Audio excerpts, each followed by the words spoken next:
Assalamualaikum warahmatullahi wabarakatuh. Halo semuanya, perkenalkan saya Agista Dwi Pratika Nur Angelia dengan NIM 050 dari kelas akuntansi 2020A. Pada kesempatan kali ini saya akan memberikan tutorial cara membuat use case diagram menggunakan software Visio.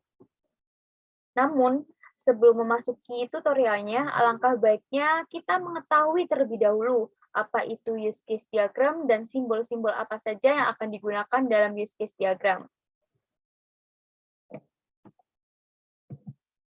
Use case diagram adalah salah satu pola atau gambaran yang menunjukkan kelakuan atau kebiasaan sistem. Menurut Henry pada tahun 2007, setiap use case adalah suatu urutan-urutan transaksi yang saling berhubungan dan dilakukan sebuah aktor dan sistem dalam bentuk sebuah dialog. Jadi dari sini dapat dikatakan bahwa use case diagram dibuat untuk memvisualisasikan atau menggambarkan hubungan antara aktor dengan sistem yang dirancang.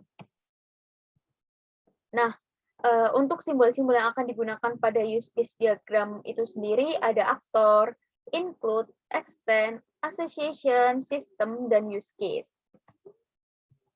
Sekarang kita masuk ke studi kasus use case diagram rumah sakit. Rumah Sakit Surabaya memutuskan untuk menggunakan sistem komputerisasi dalam pengelolaan data administrasinya. Berikut adalah sistem informasi yang dikehendaki pemilik Rumah Sakit Surabaya. Yang pertama, pasien datang langsung ke rumah sakit, tepatnya ke bagian pendaftaran. Setelah itu, bagian pendaftaran akan mengecek data pasien. Jika belum terdaftar, maka bagian pendaftaran akan memberikan formulir pendaftaran. Jika sudah terdaftar, maka bagian pendaftaran memberikan nomor antrian pasien untuk diperiksa dokter. Yang kedua, dokter memeriksa pasien dan memutuskan untuk rawat inap atau tidak. Jika tidak, dokter memberikan rujukan ke bagian administrasi, lalu bagian administrasi membuat surat rujukan mutasi untuk pasien. Jika iya, pasien dirujuk untuk rawat inap. Yang ketiga, dokter memberikan surat resep obat kepada pasien untuk diserahkan kepada apoteker. Yang keempat, pasien menyerahkan resep obat kepada apoteker dan pergi ke bagian administrasi untuk melakukan pembayaran. Setelah pasien mendapatkan struk pembayaran, pasien mengambil obat ke apoteker. Yang kelima, apoteker meracik obat berdasarkan resep dan menyerahkannya kepada pasien setelah pasien menunjukkan struk pembayaran dari bagian administrasi. Yang terakhir, pimpinan rumah sakit memeriksa laporan yang telah dibuat oleh bagian administrasi. Nah, setelah membaca studi kasus ini, kita langsung masuk ke penerapannya di Visio. Kita buka aplikasi Visio-nya terlebih dahulu dengan cara klik 2 kali. Nah, setelah muncul tampilan seperti ini, jika Anda online atau jika kita online, kita bisa langsung saja mencari UML use case, atau jika Anda tidak terhubung ke jaringan, maka bisa klik blank drawing, lalu create. Nah, setelah muncul tampilan seperti ini, kita klik more shape, lalu klik software and database, software, dan kita cari UML use case. Nah, setelah itu, dengan klik ini, kita akan memunculkan simbol-simbol yang akan digunakan dalam pembuatan use case. Selanjutnya, kita mengidentifikasi aktor-aktor apa saja yang ada dalam use case diagram rumah sakit, atau bisa dibilang pengguna yang menggunakan sistem informasi rumah sakit ini. Ada 5 aktor.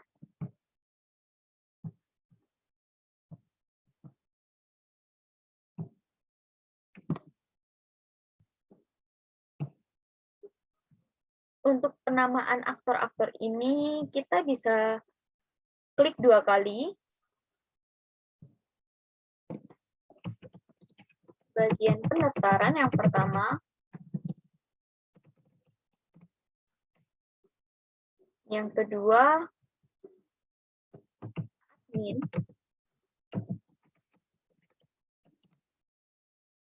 Yang ketiga, pemimpin.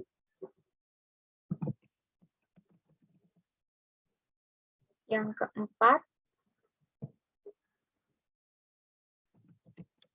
dokter.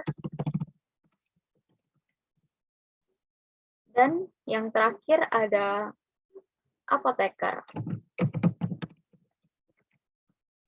Nah, setelah kita menentukan aktor-aktor yang akan berperan pada subsistem ini, kita identifikasi use case apa saja yang dilakukan atau yang bisa dilakukan oleh aktor-aktor.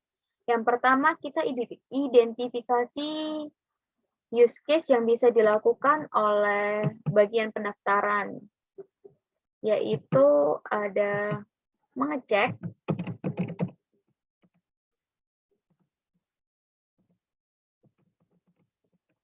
data pasien. Yang kedua ada input data pasien.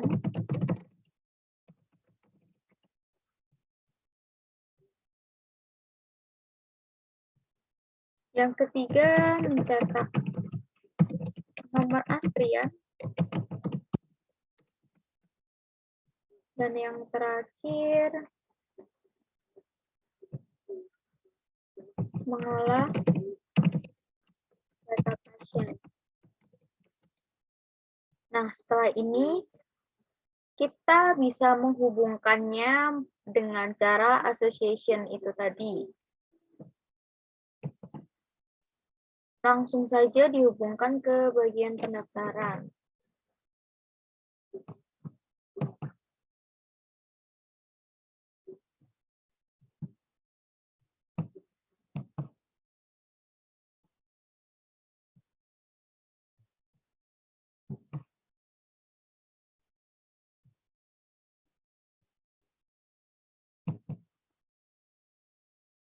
Hal tersebut telah menggambarkan studi kasus pada nomor 1.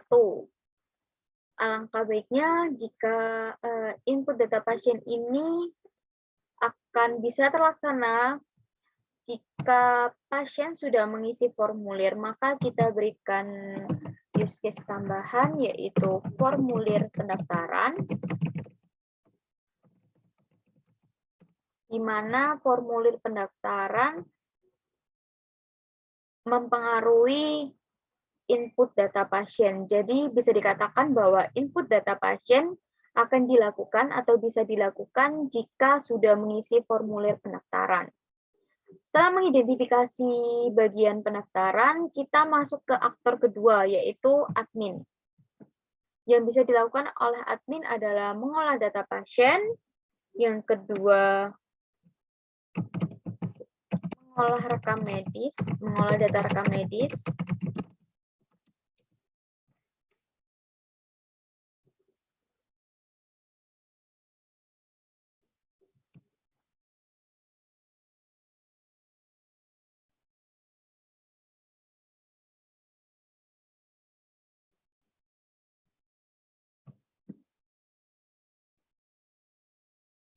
lalu mengolah data obat,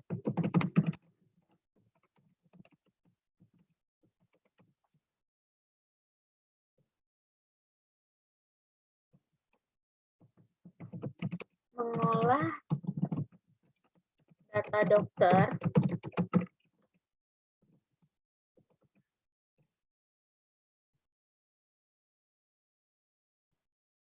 dan mengolah data transaksi. Selanjutnya juga ada menghitung pembayaran, membuat surat rujukan,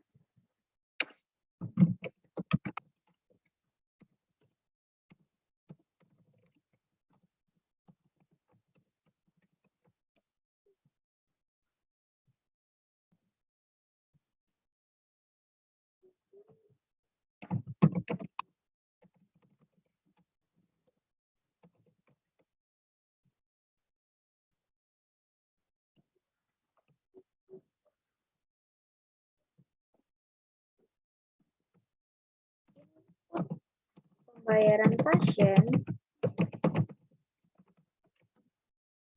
menghitung pembayaran di sini juga dapat dikatakan menghitung tagihan dari pasien berobat itu tadi. Setelah input ada juga membuat laporan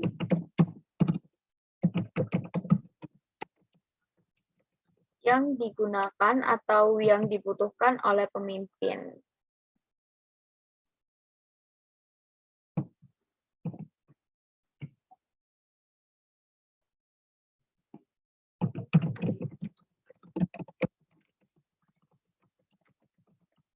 Nah, setelah kita identifikasi kayak gini, kita hubungkan kembali menggunakan asosiasi ini. Admin bisa mengolah data pasien,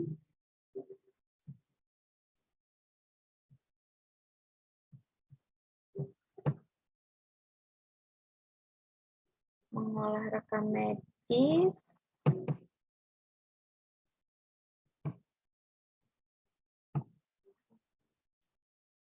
data dokter, mengolah transaksi. Use case ini didapatkan dengan cara mengidentifikasi studi kasus yang ada tadi. Dari studi kasus tersebut kita bisa mengetahui apa saja yang terjadi di sistem rumah sakit dan siapa saja menggunakan sistem tersebut.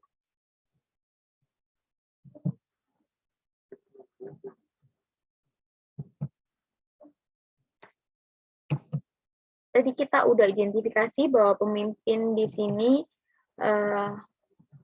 hanya bisa melakukan pemeriksaan laporan, di mana pemeriksaan laporan itu bisa dilakukan jika laporan dibuat. Nah, jadi kita beri simbol include yang menyatakan bahwa periksa laporan ini bisa dilakukan atau bisa terjadi jika laporan dibuat oleh bagian admin. Selanjutnya kita masuk ke bagian kanan, yaitu dokter. Apa saja yang bisa dilakukan dokter? Kita identifikasi bersama-sama. Yaitu yang pertama, memeriksa rekam medis pasien.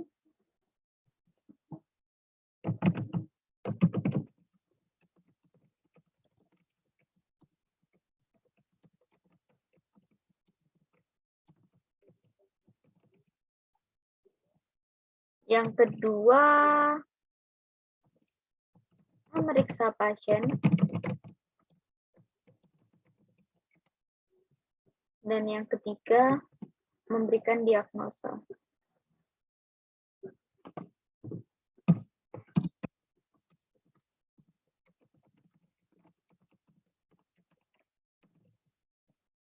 Kita hubungkan lagi dengan association ini.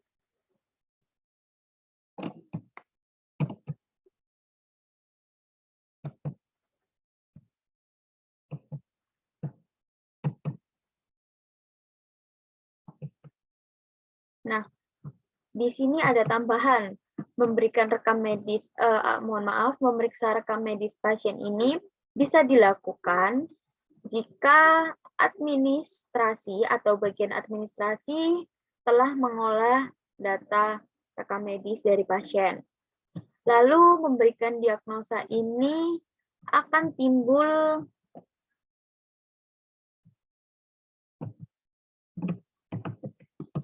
memberikan rujukan dan juga menuliskan resep.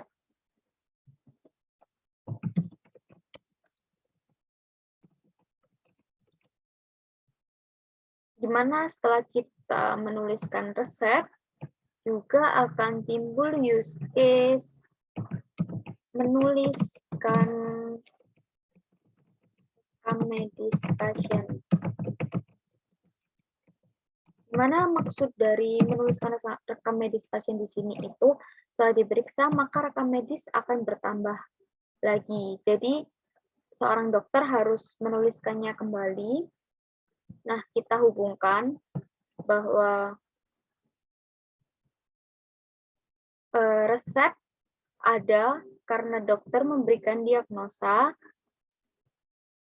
rujukan atau memberikan surat rujukan juga ada karena diagnosa dari dokter, sedangkan dari rujukan dari dokter ini akan menghasilkan surat rujukan, di mana surat rujukan dibuat oleh admin. Maka dari itu, kita membuat surat rujukan dan memberikan rujukan melalui garis input ini. Menuliskan rekam medis juga akan terjadi jika menuliskan resep itu terjadi.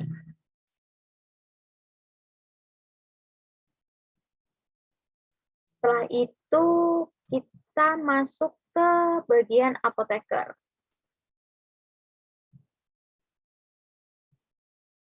Di mana apoteker di sini meracik obat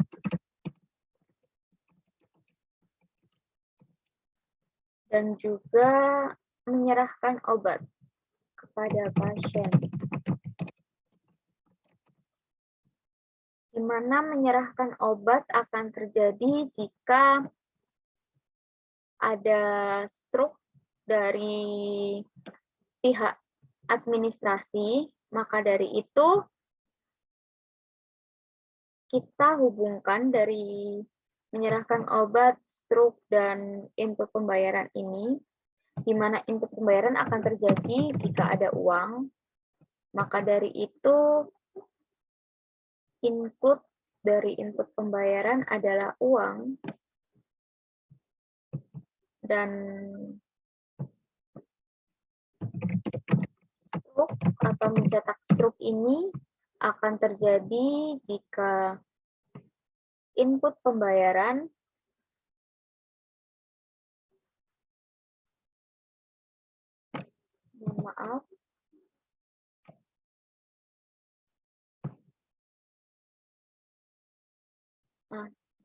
cetak stroke ini akan terjadi jika input pembayaran terjadi, dan menyerahkan obat akan terjadi jika mencetak stroke telah dilakukan. Untuk meracik obat ini juga ada hubungannya dengan menuliskan resep. Jadi, apoteker akan meracik obat jika sudah ada resep dari dokter. Nah, ini mungkin gambarannya. Finisi yang terakhir yaitu kita menyatakan bahwa ini adalah sebuah subsistem dengan klik ini. Kita tarik, kita sesuaikan dengan gambaran use case kita, hingga semua use case ini tercakup dalam kotak subsistem ini. Nah, seperti ini. Lalu kita beri nama di sini.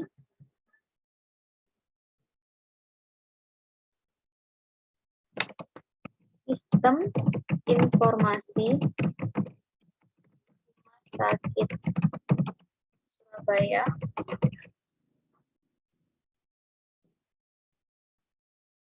Nah, tahapan dari pembuatan use case diagram rumah sakit telah selesai. Untuk mempercantik dari use case ini, kita bisa memberikan warna dengan cara klik desain, lalu kita pilih warna-warna di sini yang sesuai dengan keinginan kita. Nah, seperti ini contohnya, ini juga ada seperti ini. Nah, tahap use case diagram rumah sakit Surabaya telah selesai seperti ini. Mungkin itu saja yang bisa saya jelaskan pada video tutorial kali ini. Jika ada salah kata maupun di perbuatan atau di sikap saya minta maaf. Saya ucapkan terima kasih telah menyimak dan menonton video ini hingga selesai. Wassalamualaikum warahmatullahi wabarakatuh. Sampai jumpa di lain video.